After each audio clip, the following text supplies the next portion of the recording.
Instagram Stories for Friday, March 7th. I'm your host, Daniel Hill, and this is the weekend edition of the Instagram Stories.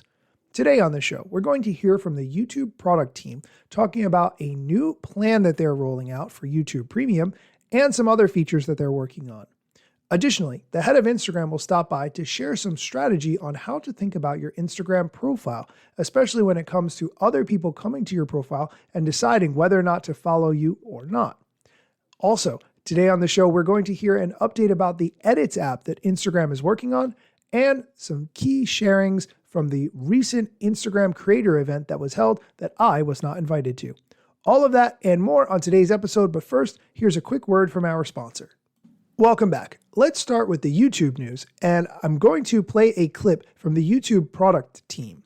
The Chief Product Officer at YouTube is called Johanna, and you're going to hear her explain some of the new things that they've been working on. I'm Renee Ritchie, YouTube Creator Liaison. I'm Johanna Vulic, Chief Product Officer at YouTube.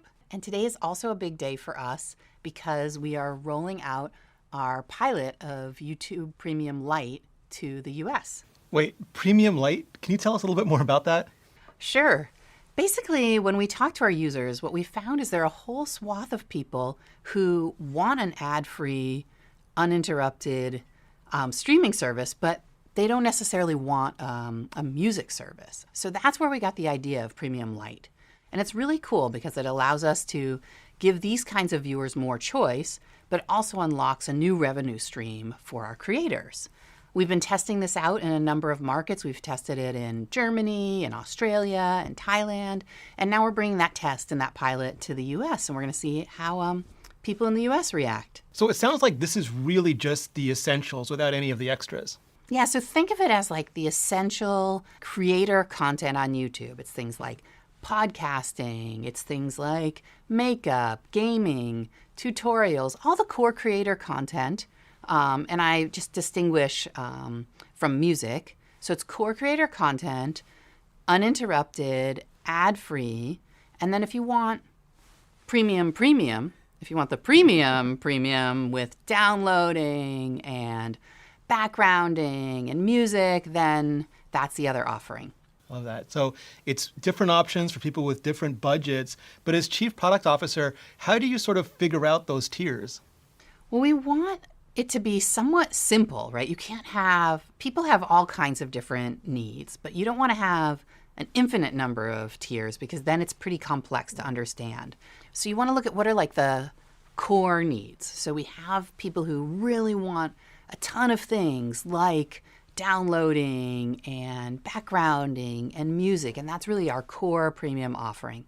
You have other people who are using Google services like G1, and so we have an offering that combines premium with G1. You have people who are in families, and so we have things like a family plan, and you might think about other kind of ways that people relate to each other, and so we're thinking about things there. And then this is our really basic tier for people who just want a really core, uninterrupted creator content. Let's just pause for a second and talk about this. So YouTube Premium would be YouTube videos ad-free plus music and music videos ad-free and the ability to download and play in the background. All of that on YouTube Premium is $13.99 a month. This new Premium Lite that they're mentioning is only YouTube videos ad-free. And it says most videos ad-free, by the way.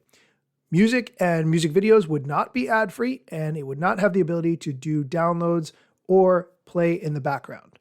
Okay, let's continue with the YouTube clip because they talk about some other new features that I think are interesting. I love that. And I love this idea of extra features. Can you talk a little bit about those and maybe what your favorites are?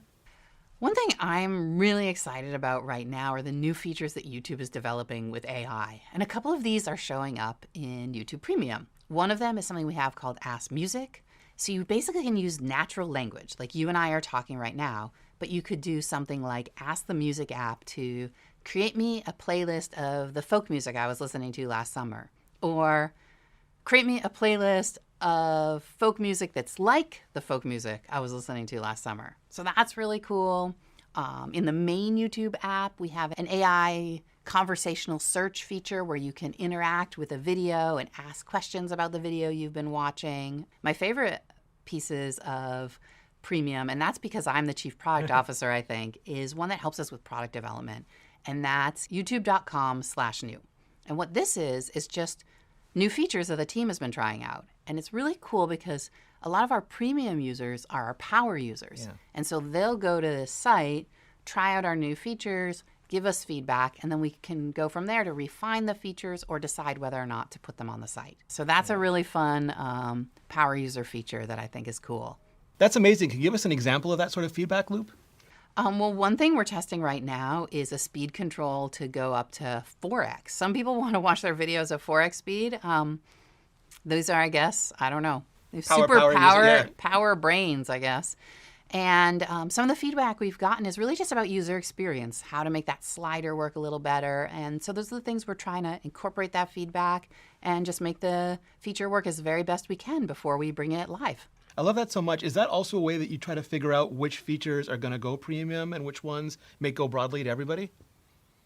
I'm just going to pause for a quick second to say that I do not understand the fascination with creating playlists for folk music the way she keeps talking about. Couldn't you just ask your smart speaker or your phone even, using your voice, to just play the music that you want? I think I'm missing that part. That's it for the clip from the YouTube team. We are going to take a quick break, but when we come back, we're going to hear from the head of Instagram, giving you strategy on how to think about your Instagram profile and updates on the Edits app, as well as an Instagram creator event. Stay tuned.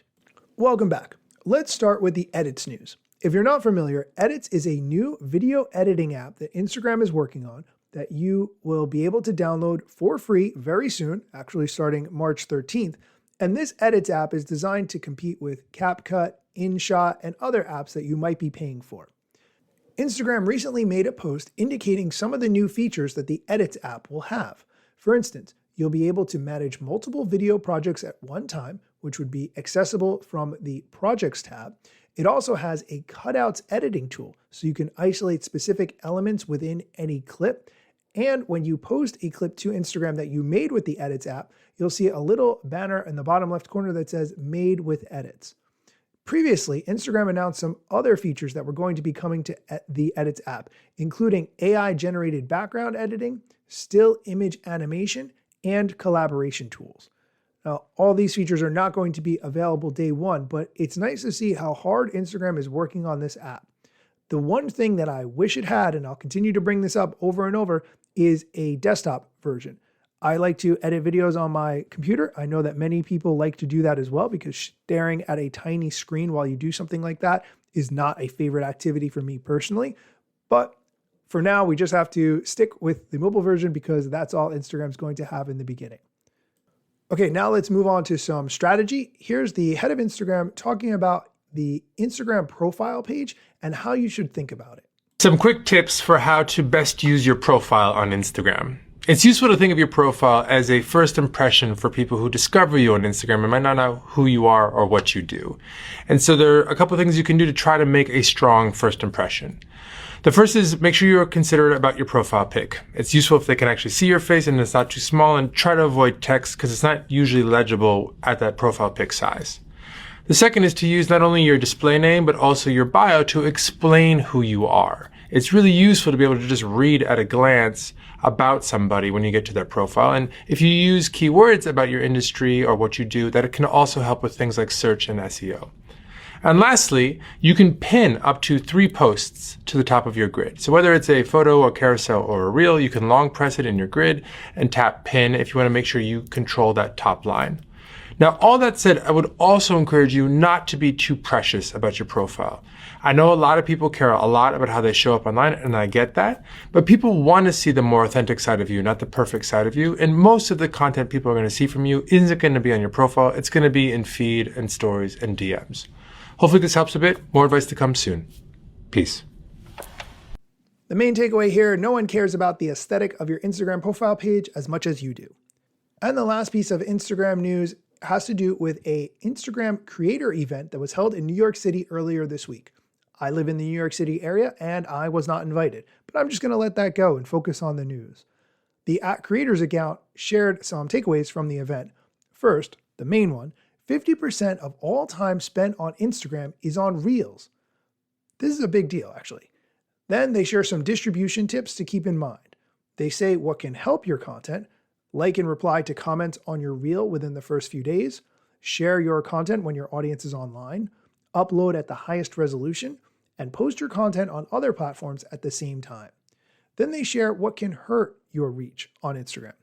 Engagement bait, third-party watermarks, videos longer than 3 minutes, low-quality videos, meaning less than 720p and 30 frames per second, and posting content you did not create. I think it is a key takeaway here that Instagram is recommending that you not make videos longer than 3 minutes for the platform. If you looked back at the content from Instagram's creator event last year around this time, they were saying not to make videos longer than 90 seconds. So it's clear that the attention span of people on Instagram for longer videos is increasing, but just because you can make a video that's very long on Instagram does not mean that you should. Okay, that's going to do it for today's show. If you can do me a favor, I made a new piece of content about the show based on a recent episode. Then I posted it to Instagram, YouTube, TikTok, Threads, LinkedIn, everywhere I could think to post that content. So if you can go give that content a like, I would really appreciate it. As always, thank you for listening, and be sure to come back next time for more social media news, strategy, and other things that you need to know. Let me tell you a couple things that you should know about me. A product manager, but do not have a bachelor's degree. But actually, that's factually a fraction of me. Another fraction's posting content irregular and irrationally. Still probably won't get a job at the Gram. They forgot, they don't know, or don't care who I am. That's why you never see me at the parties and events. My lack of followers must make me irrelevant. Don't have a course, a book to sell to make a bag of grand. Not a social media marketer, don't represent any brands. Plain to see, don't have an agency, but I got a lot of spam. Just putting in my work without the glitz and glam. Won't catch me eating fish unless it's shrimp or clam. No six pack, no risk that there's a gym card in my hand. Don't have a full-time job, but I got a lot of plans. Stay plotting, dropping knowledge on TikTok and Instagram.